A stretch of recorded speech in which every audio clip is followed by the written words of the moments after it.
খানকির পোলারা, একটা মৃত্যুরে 29 বছর ধরে ধামাচাপা দিয়া রাখছস তোরা কেমনে? আমি চিন্তা করি, হ্যাঁ, এটার অপমৃত্যু বইলা, সুইসাইডের কথা বইলা কেমনে ধামাচাপা দিছস? এবং বাংলাদেশের আইনটাই বা কতটুকু নিম্নমানের যে 29 বছর যাবত এই কেসের কোনো কিছুই করতে পারলো না। দিন শেষে সত্য উদ্ঘাটন হইল।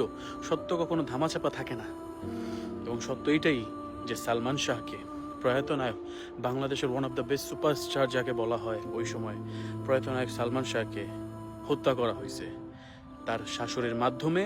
তার শাশুড়ি টাকা দিছে 12 লাখ টাকা তার স্ত্রীর কারণ। শাশুড়ি, স্ত্রী, ফিলেন ডন, আজিজ, তারপরে সবাই রিজবি সাক্ষী দিল।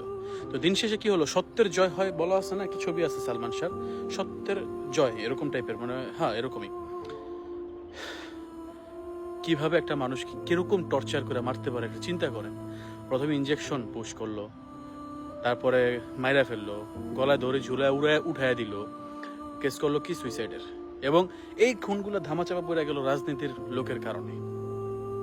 এই 29টা বছর ধরে এইভাবে ওর মানে ফ্যানরা পাগল হয়েছিল কখন এই কেসটার সংশোধন হবে। হয়েছে তো, সত্য তো বাইর হয়েছে।